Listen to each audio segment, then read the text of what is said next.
His feet would not stop moving. Back and forth, back and forth. 4 steps to the wall, turn. 4 steps back. Arjun had not eaten, had not slept.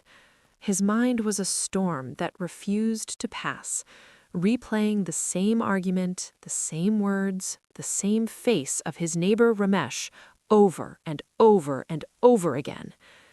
It had started over a boundary wall, a few broken bricks, nothing really. But now it felt like everything. And the worst part? Arjun was right. He knew he was right. Everyone in the village knew he was right. But being right had not brought him peace. Being right had not let him sleep. Being right was slowly eating him alive from the inside. That is the cruelest thing about anger. It makes you feel powerful, like you are holding something, like you are in control. But the truth? Anger is a fire you light inside your own house, trying to burn down someone else's. So here's the question that matters today. When your mind is consumed by conflict and rage, how do you find your way back to yourself? At the center of Arjun's village stood a tree that had been standing longer than anyone could remember, a banyan tree. Its roots didn't just touch the ground, they gripped it, twisted through it, became part of it over hundreds of years. Its canopy spread so wide it swallowed the sky above the entire village square. Even on the hottest afternoon, beneath that tree, there was shade, there was cool air, there was quiet. And every day, without fail, the village elders gathered there. Not to gossip, not to judge, not to argue, just to sit, to listen, to be present in a way that the rest of the world had forgotten how to be. People came to them the way dry earth waits for rain. And that evening, with nowhere else to go and a chest full of fire, Arjun walked toward the tree. He sat down and began talking, fast, loud, his hands cutting through the air. Ramesh did this, Ramesh said that. I have every right to be angry. I should go there right now and settle this once and for all. The elders listened. Nobody interrupted, nobody flinched. When Arjun finally stopped, breathless and shaking, one of the elders, old Dhanraj, a man whose face was carved by decades of sun and patience, looked at him gently and said nothing for a long moment. Then he asked simply, "How long have you been carrying this?" Arjun blinked. 3 days? Dhanraj nodded. "Pick up that clay cup beside you," he said. Arjun picked it up. "Now hold it out in front of you. Keep holding it." Arjun held it. 1 minute, 2 minutes. His arm began to tremble. "Put it down," said Dhanraj. Arjun exhaled and set it down. "The cup did not get heavier," the old man said quietly, "but you got weaker. That is what anger does.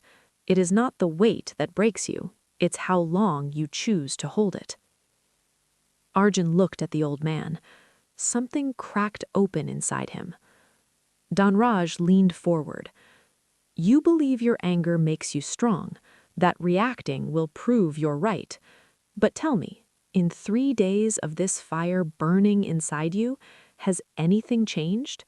Has Ramesh suffered? Or have you?" Silence. "Look at this tree," the elder continued, placing his hand on the ancient bark. "Every monsoon, storms come that would tear a lesser tree from the ground. But this tree does not fight the wind. It does not break trying to prove it is stronger than the storm. Its roots go so deep that the storm simply passes around it. And when the storm is gone, the tree is still standing." He looked directly at Arjun. "Your anger is the storm, son. And right now, you have no roots. You are being thrown in every direction. True strength is not in the reaction. It is in the stillness beneath the reaction. Step back. Observe the fire. Do not become it." Arjun sat with those words, and slowly, something he had been clenching for 3 days, somewhere deep in his chest, began to loosen. His ego had told him that letting go meant losing, but sitting beneath that ancient tree, surrounded by that patient quiet, he understood something for the first time. Letting go was not losing. Letting go was surviving the storm. Maybe you're carrying something like this right now. A conflict, a grudge, a version of events you've replayed 1,000 times. And maybe like Arjun, part of you believes that holding onto it proves something, that the anger keeps you strong. But I want you to hear this. Every moment you spend feeding that fire, you're the one getting burned. Find your banyan tree. It doesn't have to be a tree. It can be a mentor, a trusted friend, a quiet room, a moment of stillness before you react. Something that roots you when the storm comes, because the storm always passes, and you want to still be standing when it does. Put the cup down. It was never as heavy as you made it. If this story brought you even a moment of clarity today, please give it a like. It helps this reach someone who is quietly burning right now and doesn't know how to stop. Leave a thought in the comments. What does your banyan tree look like? Subscribe to HiddenLayer for more stories like this. Keep moving forward, one quiet step at a time.